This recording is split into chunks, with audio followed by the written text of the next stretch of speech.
More violence in Kenosha. NBA boycott? Let's talk about it, y'all. Middle America.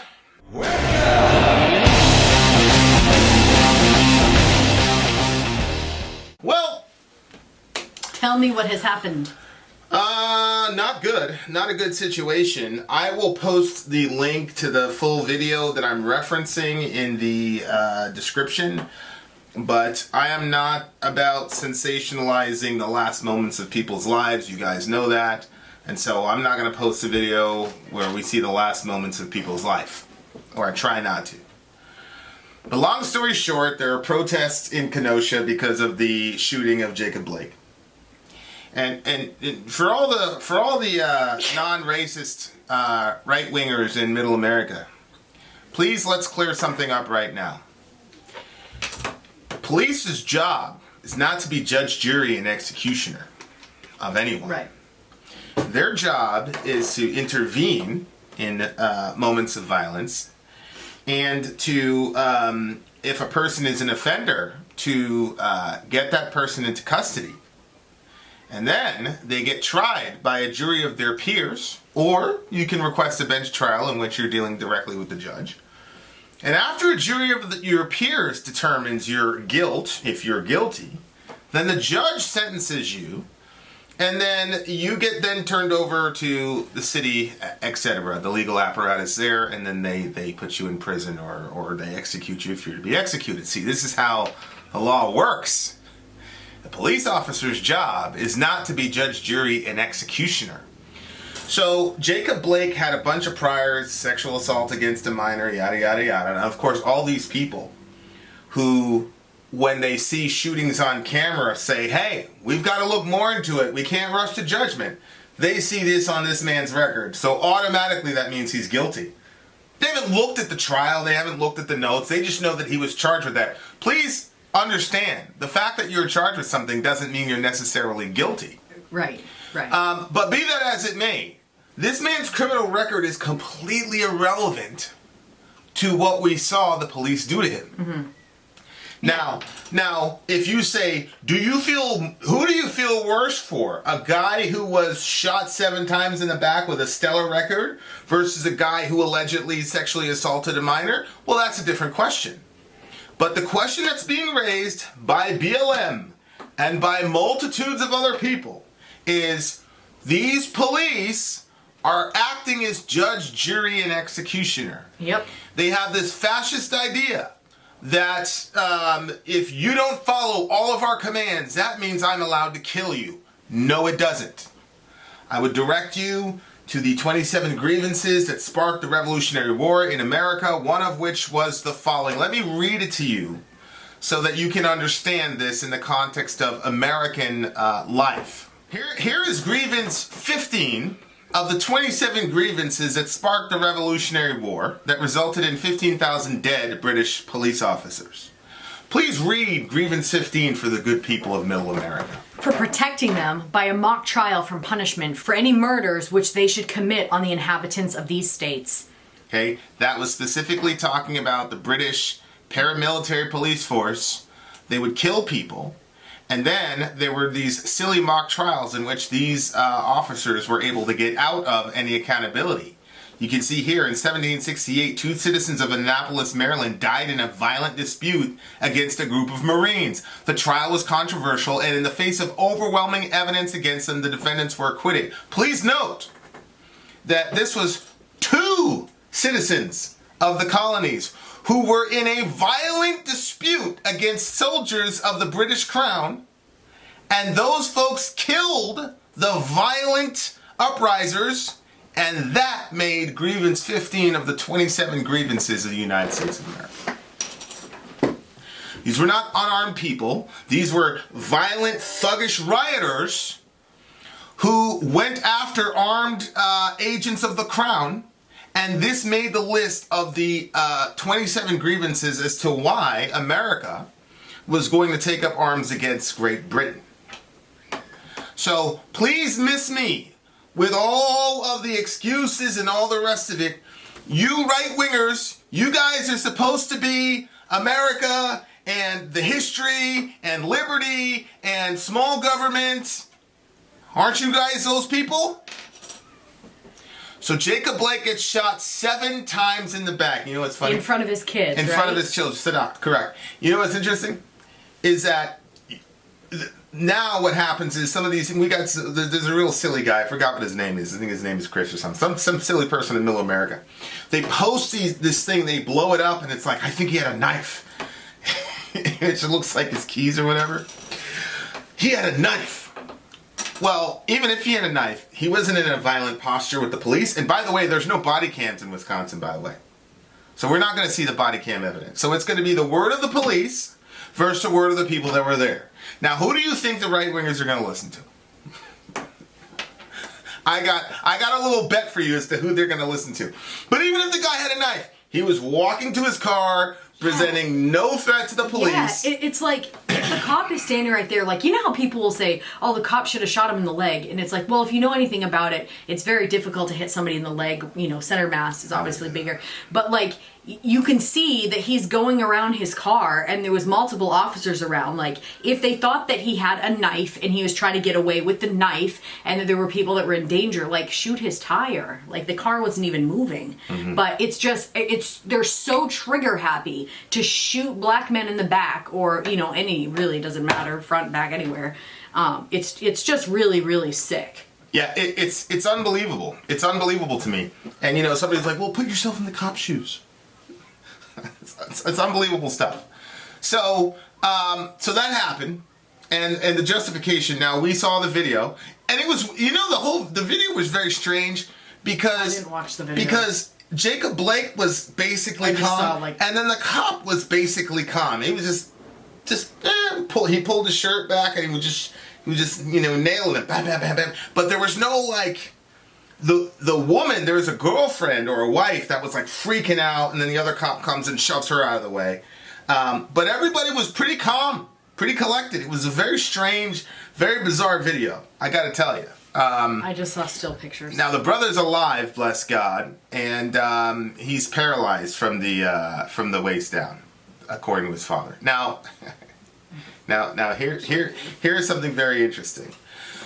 So there's protests happening, and if you're listening to Glenn Beck or what's the other guy, Tucker Carlson, Ben Shapiro, I'm on all these people's Facebook feeds. You know, we've done a couple exposés of Tucker Carlson on the show, where he purposely leaves out information to spin a narrative. We shot the video about how white people were told that they were being criminal for existing, which was a complete and total lie. We showed that. Okay, so here's a 17-year-old kid, and he's obviously been inundated with this stuff. He is part of a militia. Mm-hmm. Now, left-wing media is reporting that this is a white supremacist militia. But I'm not really gonna, you know, take that as gospel, because anytime somebody's in a militia, there's an automatic assumption that they're a white supremacist movement. Okay. And that's just not true. You cannot say that about everybody that's part of a militia. The fact of the matter is, the closest iteration of actually using the Second Amendment for what it was purposed for is a militia. Mm-hmm. The Second Amendment was talking about a well-ordered, you know, militia, yada, yada, yada, for the freedom of the people, yada, yada, yada, shall not be infringed. So even when the founders were drafting the Second Amendment, it was not about even personal home defense, whatever people, it's about a militia, because you didn't have the Army Reserve. That's a completely separate discussion. Mm-hmm. But my point is, these people are saying, oh, it's a white supremacist group.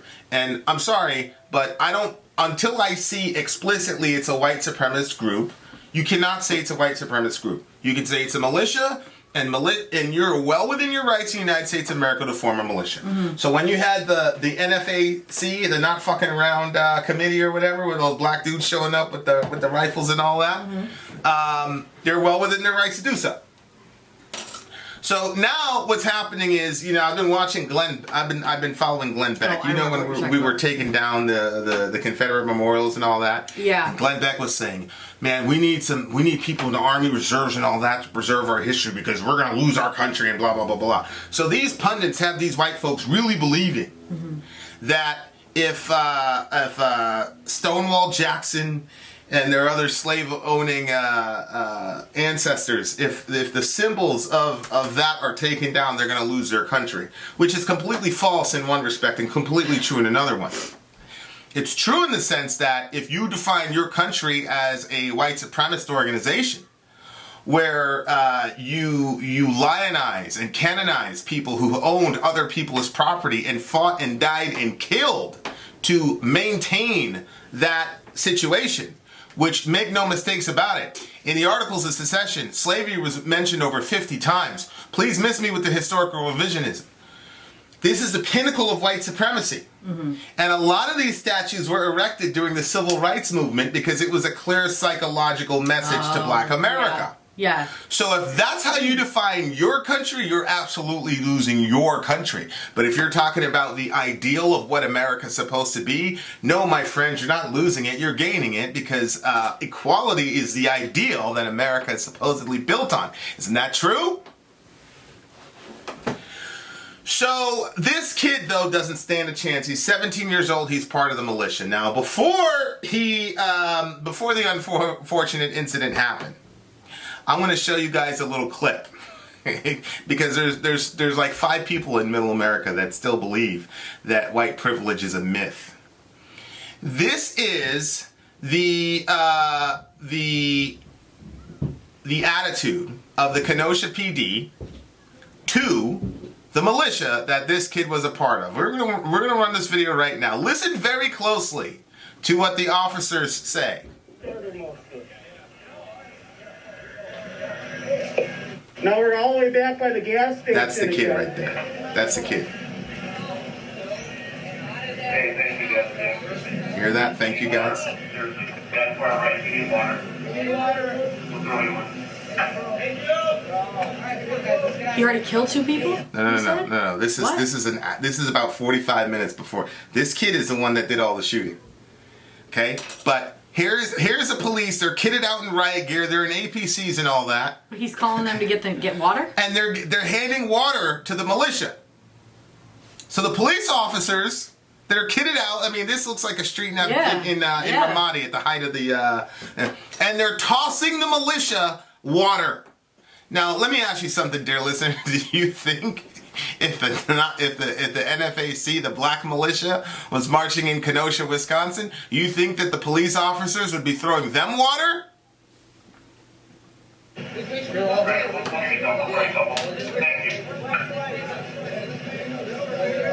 He's just walking around with his gun like that. Yes, you. You are a civilian. You're close to them. You're trespassing. Leave. Leave now. We got a couple. We got to save a couple, but we'll give you a couple. We appreciate you guys. We really do.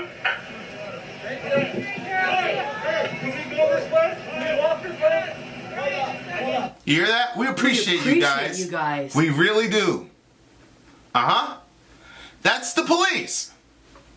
These guys are kitted out like they're on the way to Ramadi, and if you know anything about Ramadi when it was hot, Ramadi was hot as hell. Gosh. These guys are kitted up. They're ready to go. Okay, now here's a video. We posted this on Middle America in full. I'll probably take it down because I'm really not a fan of watching people get shot. This is after this kid shoots up these people, right? Now, I'm going to tell you, before this kid shot up, before the initial action happened, there's another video that shows everything. He shot this dude in the head. And so the guy's down on the ground. He starts going because the guy was protesting that they shot that black guy, right? Well, yeah. There's protesters. They're clashing. So you got the protesters that are going crazy, rah rah rah, and in the video you can hear some people say Antifa, Antifa, Antifa, and you know what happens with Antifa. Let me just help you guys out with something on the left and the right. This is one of the things that really gets me about being black in America. Everybody knew that Antifa was a violent organization before the whole George Floyd situation. Isn't that true? Yeah. We all knew it. Tucker Carlson would talk about it. Yeah. All the right-wing crazy people would talk about how violent Antifa was. Mm-hmm. And the reason for that is because Antifa is violent. Right. Antifa are loaded with mostly white people who know that they have white privilege. This is what I'll give Antifa. They know they have white privilege, so they know that if they get violent, then the chances of them facing severe consequences for their actions are drastically decreased. So they go out and do violence. And then you had two of the 4 members of the squad was paying for some of these kids to get out of prison. But here's the thing that happens. Something very strange happened, and a lot of people missed it. After the George Floyd situation, all the violence got blamed on BLM. Yep. So every single time there was a violent interaction, it all got blamed on BLM. Yep. And we've got videos of black people telling Antifa people, stop doing this. Now, I know there's also some COINTELPRO happening, and that there are agents of the government who are provocateurs who are doing this stuff. We know the guy in the gas mask smashing stuff all over the place. I understand that. But you cannot deny that on the other side, there were Antifa people doing all this violence, and you got black people saying, please stop, because they're going to blame us for what you're doing. Yep. And they don't stop because these silly people are just as racist as the people on the right, and they believe that they know better than us how to prosecute our own movement. So these idiots in Antifa start breaking shit, destroying shit, violently assaulting people, and does Tucker Carlson or Ben Shapiro or any of these people say, well, you know, Antifa's in the middle of it? Nope. All of it gets put on BLM so that they can disregard everything that BLM has to say. BLM on a multitude of occasions has disavowed, publicly and privately, has disavowed violent activities. The official members of BLM on their website have constantly disavowed violent activities. Antifa, on the other hand, do not. Because they've actually read Marx. And if you've actually read Marx, you would know that Marx was absolutely pro-violent in regard to the bourgeoisie and the agents of the bourgeoisie. But because folks on the right, many of them are so silly that they talk about Marxist this, Marxist that, and they know nothing about Marxist thought or ideology. They pin all this stuff on BLM that should be pinned on Antifa. Why is that? Could it be that BLM is a distinctly black organization and Antifa is a distinctly white organization? And if Tucker Carlson and the rest of those idiots on Fox News would actually apply who the real violent people are in the movement, then you would not be able to so easily dismiss BLM. So in the extended video, right before the shooting happened, you can hear the guy the black dude, you can hear him say, oh, those are Antifa, those are Antifa. They start burning trash cans and all this shit. They start doing all this violent stuff and destroying property. And then, pow, a shot rings out. This dude gets dropped. And then there's a moment of shock where everybody's shocked. And that kid that was walking around with the gun, he was the one that shot the guy. So there's like 10, 15 seconds of shock. Everybody's looking around. And then the kid... He shot who? He shot somebody that was Antifa? He shot an Antifa person. Okay. Right in the head. Bang. Guy ended up dying later. I mean, he's dying on the video. That's why I'm not showing. So he drops this guy. And then everybody starts looking around. And they're like, yo, that's the guy that shot. So he books it. He runs. So this kid is running. They chase him down. They get him on the ground. Remember, he's got an assault rifle. Okay, he's got his long gun. And then there's another guy. There's an Antifa or a white protester with a handgun. So this kid starts blasting people. Right? He's like, bah, bah, bah, bah, bah. So he kills another guy, shoots another guy, shoots another guy. I thought you said they tackled him. They did. And he got up? Well, he's on a sitting position, and he still has his weapon. It doesn't take that much. And so he starts blasting people, and then so he drops another person, and then people start like, yo, he's got a gun, blah, blah, blah. So he gets to go off. So now what you're seeing here is what happens right after he gets done shooting these people. So you see he's running. You're hearing people say, shoot him.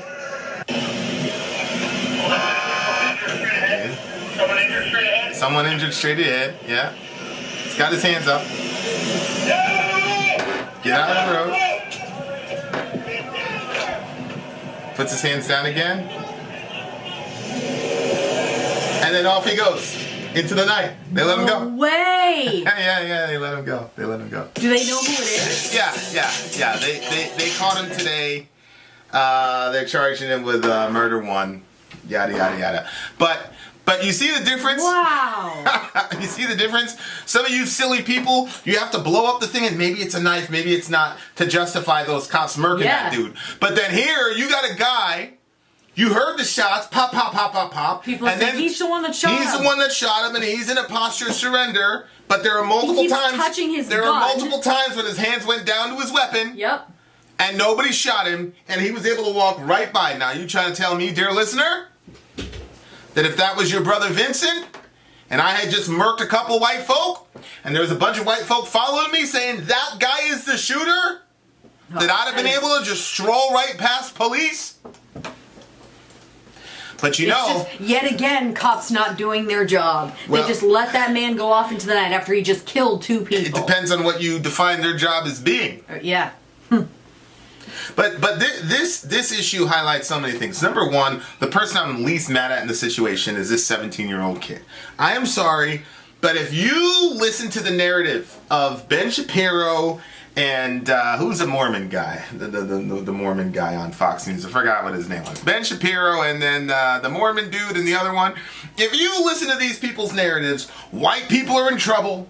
Cannon Hinton is an example of white people being erased and killed, and let's forget about the fact that black people are not protesting the fact that white people kill us. They're protesting the fact that Breonna Taylor has been shot. It's going on 180 days, and there's been no recourse for her. Mm-hmm. That's why we've been protesting. Yeah. But these right-wingers purposefully ignore that little detail and then spun this crazy yarn about how white people are being killed, and there's no coverage of it. Nobody's covering that Cannon got shot, and let's forget about the fact that Fox News covered it literally the day that it happened. Let's forget about the fact that the dude that did it got charged with murder 1 literally within 24 hours of the situation happening. Let's forget all those and just spin this yarn that BLM is a Marxist organization trying to take over your country, taking down, erasing your history, yada, yada, yada, yada, yada. So what is this kid supposed to do? Glenn Beck is the Mormon guy. He was the one that was calling for ex-military guys to show up at Confederate monuments and such to defend our history. Mm-hmm. You silly, silly people. So if this kid is listening to a steady diet of that nonsense and is very young and impressionable, what do you expect him to do? He's strolling out there. Now I see you're looking at me and it doesn't look like you're buying it. He's strolling out there with the rest of his boys. He's carrying his weapon. He feels like a man, yada, yada, yada. And then he gets in, you could tell that this kid is not, he hasn't been conditioned in any sort of I honestly don't even life. understand how come a 17-year-old has the right to bear arms anyway. I mean, hey. Like, he can't even buy a pack of cigarettes, but he can carry that. Well, you can't buy. You can't buy a 6-pack of beer, but you can die and kill for your country. I mean, yes, there's a difference between joining the military and just some regular kid having a weapon. I don't see much. No, I definitely. I don't see much difference because now you're a more efficient killer. You're a killer. You're saying that you're not mature enough to ingest alcohol, but you're mature enough to take a life because you've been trained and directed to do so. No, being in the military makes you a more efficient killer. No, I'm saying that if you are in the military, you need to have a weapon. But if you're a 17-year-old kid that is not in a war situation, you shouldn't have a weapon. Well, these people believe they're in a war situation. But this is one of those situations where that kid shouldn't have had a gun. He's way too young to have a gun, and I don't care what you say, he's too young. His brain isn't fully developed at 17. Well, so yeah, now he goes and he does something stupid. But he can go into the military? Life. He can go into the military though. 17. So you're okay with that? Well, I mean, it's not obviously not ideal, but I think that it's worse. I'm telling you, it's worse. The wars are fought by the young. That's what happens. Okay. It's not good, but I think that at least it's some sort of establishment where they're fighting for a cause that is bigger than. He's fighting for a cause. Yes, he is. He is, but now he's going to. If he joined the military, he wouldn't be going to jail for the rest of his life. He's not going to be in there. He'll slap his wrist. What makes you think he's going to jail for the rest of his life? Yeah. What makes you think that? I would be highly surprised if this kid gets convicted. I would be very, very surprised if this kid gets convicted. But there's so many things wrong in this situation. One of them being that, you know, the presence of the weapon creates the situation that the weapon is supposed to defend against. Mm-hmm. Because people are like, well, if this kid wouldn't have had a gun, then look what would have happened to him. The reason they were chasing him is because he shot someone in the head. They can't be serious. That's what these people say. Honest to goodness, I'm so sick and tired of the out and out stupidity of people and not looking at the actual facts and thinking for your friggin' self. Wow. Well, we're in such a bifurcated situation right now in our country that to use any you see these people, you see in the comment section, they're like, you're a Trump defender, you're a Trump supporter, blah blah blah blah blah, I've seen Vin defend Trump, yada yada yada. Like, that's the world that we're in. People believe that you have to hold one or the other. It's just like the Melania situation, these supposed pro-women people, and then, you know, they're all going out talking about, oh, look what Melania did in the past and posing pictures to slut shame her and all that. Why? Because Melania is a Republican. So you can completely dispense with all of your pro-woman ideology if it's to destroy a Republican. So, like, this is where people are. Like, they're being completely sucked into this group thing, and they have no idea. You know, now, you know, everybody on the BLM side wants to slaughter this kid and all. And I understand that you're angry at him, but in my opinion, the kid didn't stand a chance. He had nobody grooming it. There's one particular point in the video where one of the militia people with his head on straight was actually yanked that kid back and a couple other people and said, I told you guys specifically that you know, he was trying to get them to be disciplined and ordered, but, you know, he got separated from his pack, obviously, and then here you go. So now he's, you know, I'm on the Ben Shapiro thing on Facebook. They're like, this kid is an American hero, blah, blah, blah, blah, blah. And then on the other side, you got people saying, we need to lynch this kid and yada, yada, yada. And this kid is not as evil as the right-wingers are saying. I mean, as the left-wingers are saying he is. And he's not a hero like the right-wingers. I mean, the kid was obviously scared to death. And I've said it over and over again, you know, like, people interpret violent people as like these tough, you know, most violent people are scared to death, especially when they have weapons. They're scared to death. So this kid's not a hero, but he's not a devil either. I mean, he's a kid caught up in a situation, and I'm sorry, but, you know, today's 25-year-old is yesterday's 17-year-old, and today's 17-year-old is yesterday's 12-year-old. So, like, I'm sorry, but the standards on men and maturity and things like that, especially certain demographics of males in this country, I'm sorry, the bar is extremely low. So I don't hold the kid responsible. Now, to the NBA.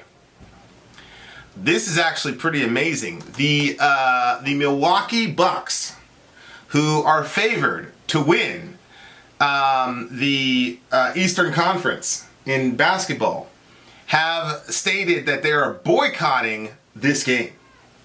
So they're scheduled to play tonight. Wow, why? And, well, because they're from Wisconsin. Oh. Milwaukee, you know, this happened in Kenosha, Wisconsin, Milwaukee centered in Wisconsin. They're saying they're not going to play due to protest. And the Raptors and the Celtics, which is supposed to be an amazing series, they also are discussing a Game 1 boycott. Wow. Now, I got to tell you, the most cynical side of myself, especially as it regards the Bucks, is this is not a really big sacrifice on the Bucks' part because, number one, the NBA, I mean, look at this, the court right now, it says Black Lives Matter on it. Mm-hmm. The players are allowed to wear messages. You know, in the back when it would say LeBron James or whoever, you can put BLM on there, you can put how many more, you can put whatever message you want. So the NBA is completely swung to the BLM standard. So them boycotting the game, it's not like the league is going to come down on them for it. That's number one. Number two, the Milwaukee Bucks are ahead 3-1 against the Orlando Magic. Mm-hmm. So they only need to win one more game. So even if they boycott this game and forfeit the game, they're still up a game, and they only need to win one, and they're heavily favored, and nobody's traveling because they're all in the bubble. So in the grand scheme of things, if Milwaukee would have done this last year, it would have been massive, in my opinion. Mm-hmm. I mean, this is still making, you know, headline news. But if they would have done it last year, because the NBA, like, it's so hilarious to me, because Adam Silver, who's the head of the NBA, like, he banned any kneeling or anything during the national anthem. He was like, yo, y'all ain't doing none of that. And LeBron and the rest of those boys said, oh, okay, Massa, we'll do whatever you say. And then after the George Floyd situation, they swung the other way and pretended as if they were down with the struggle the entire time. So I'm sorry, but this to me is not significant in any way, shape, or form. It's just, I'm not going to say it's virtue signaling. I believe that that brothers are really upset and angry about the situation. But I'm sorry, none of y'all are Colin Kaepernick. You guys let Adam Silver, let little Alan Silver tell you what you were going to do for the cause last year. And if it wasn't for George Floyd being killed, y'all would have been in line and doing what Massa told you to do anyway. So miss me with that nonsense. People were asking LeBron like, hey, Cap did this, if you did something, it would be really big. And LeBron was like, yeah, I do stuff my own way. Yeah. You do stuff that protects your billion-dollar aspirations. And look, I'm not mad at you because not everybody can be like that. Not everybody has the mental constitution of a Kaepernick that can actually do something that actually causes you to pay a price. Now, some of you silly people in the comment section, you're going to say, well, Cap, you signed $1 million deal with Nike, blah, blah, blah, blah. Yeah, that was after the fact. He didn't know that any of this stuff was going to happen for him. So, miss me with it. Cap is the only one and then he's got a buddy in the NFL that was doing it too. They both basically got blacklisted from the league. Roger Goodell is the only one I respect who's reversed on it. Because Roger Goodell was like, I made a mistake, I was wrong. Adam Silver's acting like he was down with the struggle the whole time. Get the fuck out of here. You were never on the side of it. Look, this guy, he runs the NBA and he's beholden to the team owners, all of whom are white, most of whom are white. And so he was doing the bidding of what the team owners were saying is, we don't want our niggers running around doing any of this stuff. And then the George Floyd situation happened. Everybody flipped all of a sudden. He really flipped after Goodell. So I'm sorry, all this is very hollow for me. Giannis Antetokounmpo, whatever, all these people in Milwaukee, they were all here last year. They all saw everything that happened last year. They didn't do a damn thing. LeBron didn't do a damn thing. None of these people did a damn thing. So now I'm supposed to believe that all y'all are Malcolm X now? Please. Cap was by himself. None of y'all did a damn thing in the NBA. Because all you guys were worried about your wallets. Now you're up 3-1 against a massively inferior team, and I'm supposed to believe that this is you being Malcolm X. Miss me with it. Sorry. It's not significant to me in any way, shape, or form. It's actually pretty ridiculous. It's ridiculous to me. Because they waited till they had they waited till their bank accounts were secure before they actually did anything. Right. So this would have been massively huge if LeBron and the rest of those boys would have done it last year. It would have been massive. But they're basically protesting because Massa... Are you glad they're doing it at Massa all? allowed them to protest. I mean, I'm literally indifferent on it. Like, it wouldn't affect me either way if they did or didn't do it. I mean, as a matter of fact, I'm upset that I'm not going to see the Raptors and the Celtics play tonight or tomorrow. That's possible because that's going to be a really, really good matchup. That bothers me that I'm not going to be able to see that. Okay. But I don't want to hear from any of these dudes. Like, I cannot stand people that wait till it's safe. I'm not that guy. Like, don't come to me, after Goliath gets his head chopped off and now you want to go fight. Fuck out of here. And that's fine. You want to fight, go fight. But you ain't no hero. And none of these dudes are heroes, man. None of these dudes are heroes to me for doing this shit. So, I mean, it's a nice gesture or whatever, but all you guys, when it was actually time to pay the price, none of you were anywhere to be fucking seen. So fuck all of you. I don't care. That's how I feel about it. So, I mean, we're in a crazy situation. We're not allowed to think. People want to demonize this kid. In my opinion, the kid had no shot. That this was inevitable.